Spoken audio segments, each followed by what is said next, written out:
ଆଜିର କାଳାଂଶକୁ ସ୍ୱାଗତ। ଆଜି ଆମେ ପ୍ରଥମ ଶ୍ରେଣୀ ଝୁଲଣା 1 ବହିର ପାଠ 6 ବଡ଼ କିଏ କାହାଣୀଟିକୁ ପଢ଼ିବା। ତେଣୁ ଆସ ପିଲାମାନେ ଏହି କାହାଣୀଟିକୁ ଶୁଣିବା। ସିଂହଟିଏ ଝରଣା ପାଖ ବରଗଛ ତଳେ ଶୋଇଥିଲା। ମଶାଟିଏ ସିଂହ କାନ ପାଖରେ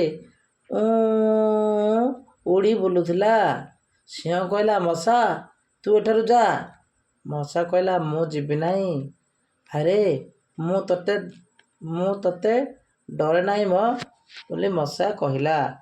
ତା କାନ ପାଖରେ ଉଡ଼ି ବୁଲିଲା। ସିଂହର ରାଗ ହେଲା। ସିଂହ କ'ଣ କଲା, ସେ ମଶା ଉପରକୁ ପଞ୍ଝା ଉଠାଇଲା। ମଶାଟି ଉଡ଼ିଗଲା। ସିଂହର ପଞ୍ଝା ତା ନିଜ ଗାଲରେ ବାଜିଲା। ସିଂହର ଗାଲରୁ ରକ୍ତ ବାହାରିଲା। ମଶା ପୁଣି ହୋଇ ଉଡ଼ି ବୁଲିଲା। ସିଂହଟି ରାଗରେ ଆଉ ଗୋଟେ ପଞ୍ଝା ଉଠାଇଲା। ଏଥର ବି ମଶାଟି ଉଡ଼ିଗଲା। ସିଂହର ପଞ୍ଝା ଯାଇ ଆଉ ଏକ ଗାଲରେ ବାଜିଲା। ସିଂହ ଦେଖିଲା ସେ କିଛି କରିପାରିବ ନାହିଁ। ଚୁପଚାପ ସେଠାରୁ ଉଠି ପଳାଇଲା। ଦେଖିଲେ ପିଲାମାନେ, ସିଂହ ଭାବିଲା ମୁଁ ସବୁଠାରୁ ବଡ଼, କିନ୍ତୁ ଗୋଟିଏ ମଶାଟିକୁ ସେ ପାରିପାରିଲା ନାହିଁ। ମଶାଟି ଉଡ଼ିଗଲା, କିନ୍ତୁ ନିଜ ପଞ୍ଝାରେ ରକ୍ତାକ୍ତ ହୋଇଗଲା। ତା ଶରୀର ରକ୍ତାକ୍ତ ହୋଇଗଲା। ମଶାଟି ଯାଇ ପତର ଉପରେ ବସିଲା। ସିଂହ ଶୁଣିଲା ଭଳି ସେ କହିଲା, କେହି କେବେ ଗର୍ବ କରିବା କଥା ନୁହେଁ। ମଶା ଗୋଟେ ପତ୍ର ଉପରେ ବସିଲା, କହିଲା, ସିଂହ ଶୁଣିଲା ସବୁ, କହିଲା, କେହି କେବେ ଗର୍ବ କରିବା କଥା ନୁହେଁ। ଜଙ୍ଗଲର ପଶୁ କି ମଣିଷ ହେଉ, ସମସ୍ତେ ନିଜ ନିଜ ଅନୁସାରେ ବଡ଼। ତେଣୁ ନିଜକୁ କେବେ ବଡ଼ ଭାବିବା ନାହିଁ। ହେଲେ ଏଇ କାହାଣୀରୁ ଆମେ କ'ଣ ଶିଖିଲେ? ଆମେ କେବେ କାହାକୁ ଛୋଟ ବୋଲି ଭାବିବା ନାହିଁ। ହେଲା, ବର୍ତ୍ତମାନ ଆମେ ଏହାର ପ୍ରଶ୍ନ ଉତ୍ତର ଆଲୋଚନା କରିବା। ଆସ କଥା ହେବା। ଗଛ ତଳେ କିଏ ଶୋଇଥିଲା? ଏହାର ଉତ୍ତର ଆମେ ଲେଖିବା। ଗଛ ତଳେ ସିଂହ ଶୋଇଥିଲା।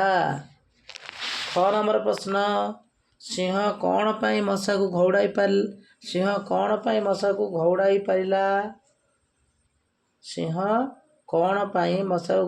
ପାରିଲା ନାହିଁ? ହେବ, ଏଟା ଭୁଲ ଦେଇଛି। ସିଂହ କ'ଣ ପାଇଁ ମଶାକୁ ଘଉଡ଼ାଇ ପାରିଲା ନାହିଁ? ଉତ୍ତର ହେବ, ମଶାଟି ବହୁତ ଛୋଟ ଓ ଚଞ୍ଚଳ ଥିଲା ଏବଂ ସିଂହର ଗାଲ ଓ ନାକ ଚାରିପାଖରେ ଗୁଣୁ ଗୁଣୁ ହୋଇ ଉଡ଼ୁଥିଲା। ସିଂହ ଯେତେବେଳେ ବି ତାକୁ ଘଉଡ଼ାଇବାକୁ ପଞ୍ଝା ମାରୁଥିଲା, ମଶାଟି ଉଡ଼ି ଯାଉଥିଲା ଓ ସିଂହ ନିଜ ପଞ୍ଝାରେ ନିଜେ ଆହତ ହେଉଥିଲା। ତେଣୁ ସିଂହ ମଶାକୁ ଘଉଡ଼ାଇ ପାରିଲା ନାହିଁ। ଗ ନମ୍ବର, ସିଂହର ପଞ୍ଝା ବାରମ୍ବାର କେଉଁଠି ବାଜୁଥିଲା? ସିଂହର ପଞ୍ଝା ବାରମ୍ବାର ତା ନିଜ ମୁହଁରେ ବାଜୁଥିଲା। ଘ ନମ୍ବର, ସିଂହ ଯିବା ପରେ ମଶା ବଣର ପଶୁପକ୍ଷୀଙ୍କୁ କ'ଣ କହିଥିବ? ଏହାର ଉତ୍ତର ଲେଖିବା। ସିଂହ ଯିବା ପରେ ମଶା ବଣର ପଶୁପକ୍ଷୀଙ୍କୁ ଗର୍ବର ସହ କହିଥିବ ଯେ ମୁଁ ବଣର ସବୁଠାରୁ ବଳବାନ ଜୀବ। ସିଂହଙ୍କୁ ମଧ୍ୟ ଯୁଦ୍ଧରେ ମୁଁ ହରାଇ ଦେଇଛି। ତେଣୁ ମୋତେ କେହି ଛୋଟ ଭାବିବା ଉଚିତ ନୁହେଁ, ଏ କଥା କହିଥିବ। ଘ ନମ୍ବର, ଆମ ନିଜ ଘର ପାଖରେ ଥିବା ମଶାଗୁଡ଼ିକୁ ଘଉଡ଼ାଇବା ପାଇଁ କ'ଣ କରିବା? ଆମ ନିଜ ଘର ଚାରିପାଖରେ ଥିବା ମଶାଗୁଡ଼ିକୁ ଘଉଡ଼ାଇବା ପାଇଁ ଆମେ ଆମ ପାଖରେ ଥିବା ପାଣି ଜମିବାକୁ ଦେବା ନାହିଁ। ସଫା ସୁତୁରା ରଖିବା। ମଶା ଧୂପ କିମ୍ବା ମଶାରୀ ଟାଙ୍ଗି ଶୋଇବା।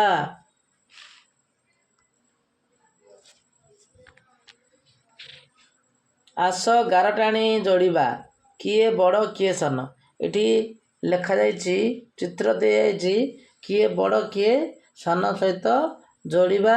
ସିଂହ ଠାରୁ ଆକାରରେ ବଡ଼ ଜୀବକୁ ମଝିରେ ଥିବା ସିଂହ ସହିତ ଟାଣିବା।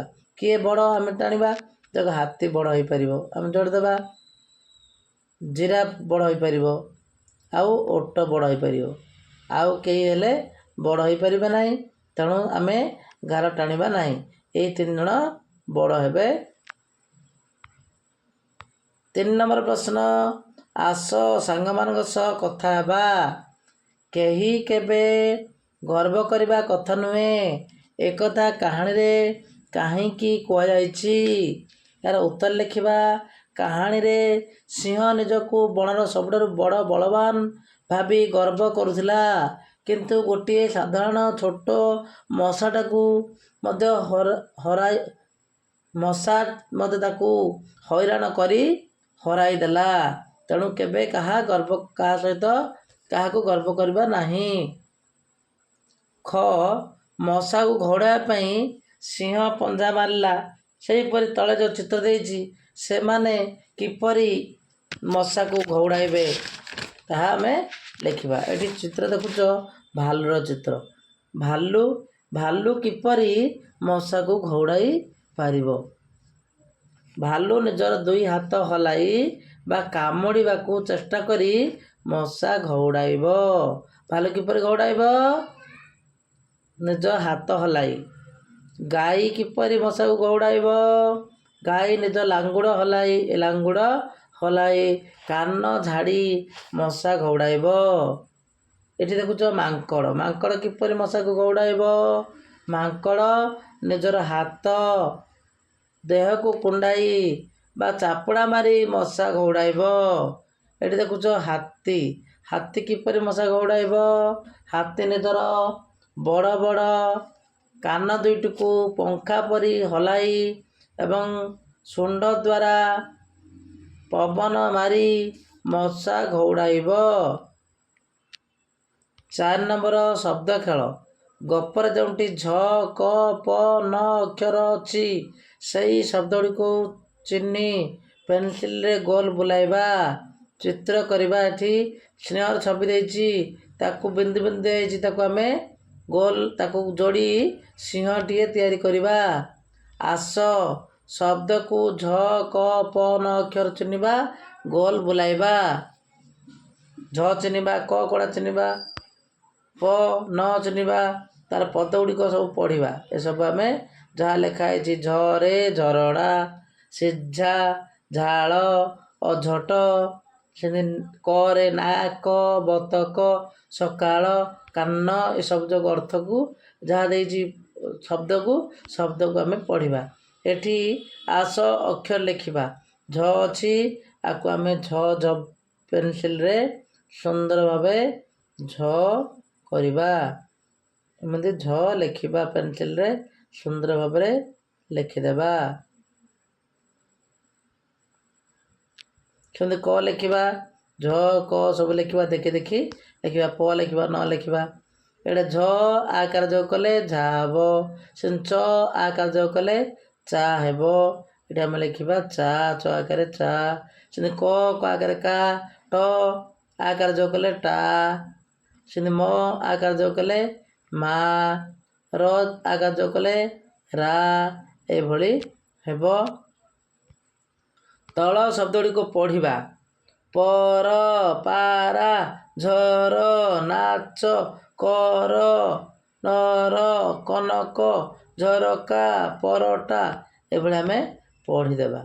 ତାପରେ ଆସ ପଢ଼ିବା ଅମରର ନାଚ। ଏଠି ଲେଖା ହେଇଛି ଅମରର ନାଚ।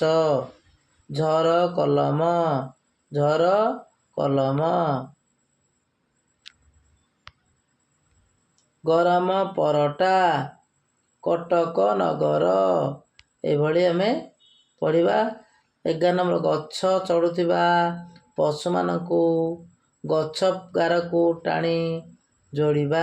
କିଏ କିଏ ଗଛ ଚଢ଼ିପାରିବ ଆମେ ଜାଣିଛନ୍ତି, ତାକୁ ଆମେ ଗାର ଟାଣି ଦେବା।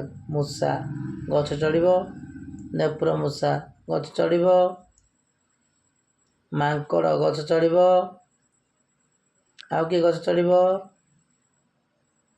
ଠେକୁଆ ମଧ୍ୟ ଗଛ ଚଢ଼ିପାରିବ। ଠେକୁଆ ଆମେ ଯୋଡ଼ିଦେବା। ଆଉ କୁକୁର, ଗାଈ ଏମାନେ ଗଛ ଚଢ଼ିପାରିବେ ନାହିଁ, ତାକୁ ଲେଖିବା ନାହିଁ। ପଢ଼ିଥିବା କାହାଣୀ ବଡ଼ କିଏରୁ 5ଟି ଶବ୍ଦ ବାଛି ଲେଖିବା। କାହାଣୀରେ କାହାକୁ ଆମେ ପଢ଼ିଲେ ତାକୁ ଆମେ ଲେଖିବା। ଦେଖ ହାତୀ ଲେଖିପାରିବା, ହାତୀ। ମୂଷା, ଗଛ,